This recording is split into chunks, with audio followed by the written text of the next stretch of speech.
السلام علیکم عزیز طلباء و طالبات، امید ہے آپ سب خیریت سے ہوں گے۔ دستور پاکستان سن 1973۔ بچوں، ہم دستور پاکستان یعنی آئین پاکستان کے بارے میں 9th کلاس میں بھی کچھ حصہ پڑھ کر آئے ہیں، اور سبق کے شروع میں ذوالفقار علی بھٹو کے دور حکومت میں بھی پڑھ چکے ہیں۔ یاد رکھیے، دستور ہی میں ملک کی بقا ہے۔ آئین پر عمل درآمد معاشرے میں امن و استحکام کو یقینی بناتا ہے اور انتشار، بے یقینی، لاقانونیت اور خانہ جنگی سے بچاتا ہے۔ آئین کی خلاف ورزی ریاست سے دشمنی تصور ہوتی ہے۔ آئین ملک کے نظم و نسق اور سلامتی کا ضابطۂ کار طے کرتا ہے اور اس ملک کے ہر فرد کو بنیادی انسانی حقوق کی فراہمی کا ضامن ہے، اور ملک کے 22 کروڑ عوام اپنے آئین کے محافظ اور ضامن ہیں۔ آئیے سبق کا مطالعہ کرتے ہیں۔ دستور پاکستان سن 1973۔ ذوالفقار علی بھٹو نے دستور پاکستان کی تیاری کے لیے تمام بڑے سیاسی جماعتوں کا تعاون حاصل کرتے ہوئے 25 اراکین پر مشتمل کمیٹی تشکیل دی۔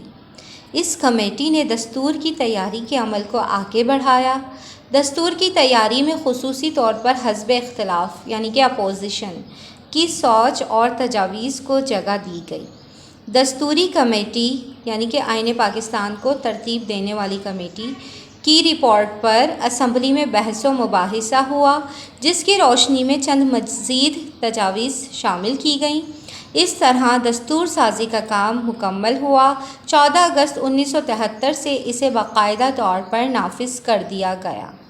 طلباء و طالبات، ذوالفقار علی بھٹو کا سب سے بڑا کارنامہ منتشر قوم کو ایک متفقہ آئین دینا تھا۔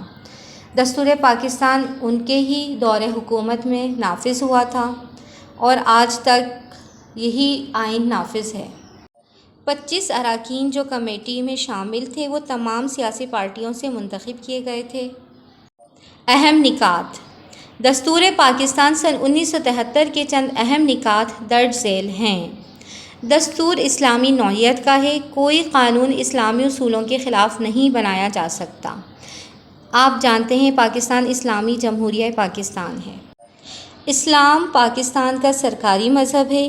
کوئی بھی قانون ملک میں ایسا نہیں بنایا جا سکتا جو قرآن و سنت کے منافی ہو۔ ملک میں وفاقی نظام قائم کیا گیا۔ پاکستان 4 صوبوں پنجاب، سندھ، سرحد جس کا اب نام خیبر پختونخوا، بلوچستان اور وفاقی علاقوں پر مشتمل ایک وفاقی ریاست ہوگا، یعنی چاروں صوبے وفاق کے زیر انتظام ہوں گے۔ مرکز اور صوبوں میں اختیارات تقسیم کر کے صوبائی خود مختاری کا مسئلہ حل کیا گیا، یعنی صوبوں کے درمیان بھی اختیارات کو تقسیم کیا گیا اور کچھ اختیارات کا حق وفاق نے اپنے پاس رکھا، یعنی صوبے کچھ حد تک تو خود مختار ہیں لیکن زیر انتظام وہ وفاق کے ہی ہیں۔ دستور کے تحت ملک میں 2 ایوانی مقننہ قائم کی گئی۔ ایوان بالا کا نام سینٹ جبکہ ایوان زیریں کا نام قومی اسمبلی رکھا گیا۔ ایوانی مقننہ سے کیا مراد ہے؟ مقننہ وہ جماعت یا مجلس ہوتی ہے جو قوانین بناتی ہے، اس میں ترامیم کرتی ہے یا قانون کو ختم کر سکتی ہے۔ مقننہ کے پاس بہت سے اختیارات ہوتے ہیں جن کو بروئے کار لا کر یہ قانون سازی کرتی ہے۔ پاکستان میں مقننہ 2 حصوں میں منقسم ہے، یعنی کہ 2 حصوں میں تقسیم ہے۔ ایک کو ایوان زیریں یا قومی اسمبلی کا نام دیا گیا اور دوسرے کو ایوان بالا یا سینٹ کا نام دیا گیا۔ 2 ایوانی مقننہ۔ 2 ایوانیت مقننہ کی ایک ایسی قسم ہے جو 2 الگ الگ اسمبلیوں، ایوانوں یا حلقوں میں منقسم ہوتی ہے۔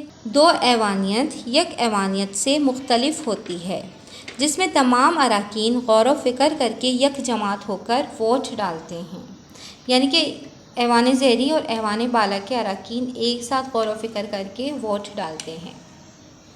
صوبوں میں صوبائی اسمبلیاں قائم کی گئیں۔ پاکستان کا نظام اسی طرح کا ہے۔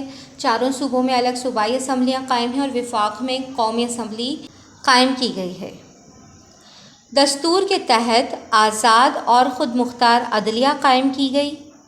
مرکز میں سپریم کورٹ، مرکز سے مراد وفاق ہے، سپریم کورٹ عدالت عظمیٰ، جبکہ چاروں صوبوں میں 4 ہائی کورٹس، عدالت عالیہ قائم کی گئیں۔ جس طرح صوبوں میں صوبائی اسمبلیاں ہوتی ہیں، اسی طرح صوبوں میں ہائی کورٹس ہوتی ہیں، یعنی کہ جو سب سے بڑی عدالت ہوتی ہے صوبے کی۔ پھر اس سے بڑی عدالت مرکز میں ہوتی ہے جو کہ سپریم کورٹ کہلاتی ہے۔ اور اس دستور کے تحت عدلیہ کو ہر دباؤ سے آزاد کیا گیا تاکہ وہ قانون کے مطابق فیصلے کر سکے۔ ملک میں پارلیمانی نظام قائم کیا گیا۔ پارلیمانی نظام اس نظام کو کہتے ہیں جس میں حکومت کا سربراہ وزیر اعظم ہوتا ہے، صدر مملکت ریاست کا سربراہ، جبکہ وزیر اعظم حکومت کا سربراہ ہوگا، یعنی کہ حکومت کے سربراہ وزیر اعظم کہلائیں گے۔ قومی اسمبلی میں اکثریت حاصل کرنے والی سیاسی جماعت ہی وفاقی حکومت بنائے گی، یعنی کہ الیکشن میں جو سیاسی جماعت 2/3 اکثریت حاصل کرے گی قومی اسمبلی میں وہی حکومت بنائے گی۔ صدر اور وزیر اعظم کے لیے مسلمان ہونا لازمی قرار دیا گیا کیونکہ پاکستان ایک اسلامی ملک ہے۔ بنیادی انسانی حقوق جو کسی بھی انسان کے، خواہ وہ کسی بھی مذہب سے تعلق رکھتا ہو، اس کے جو بھی انسانی حقوق ہیں کو تحفظ فراہم کیا گیا۔ دستور پاکستان امتحانی نقطہ نظر سے انتہائی اہم ہے اور آپ کو ان کے تمام نکات یاد ہونے چاہیے۔ دستور پاکستان کی تیاری کس وزیر اعظم کے دور میں ہوئی؟ ذوالفقار علی بھٹو کے دور میں ہوئی۔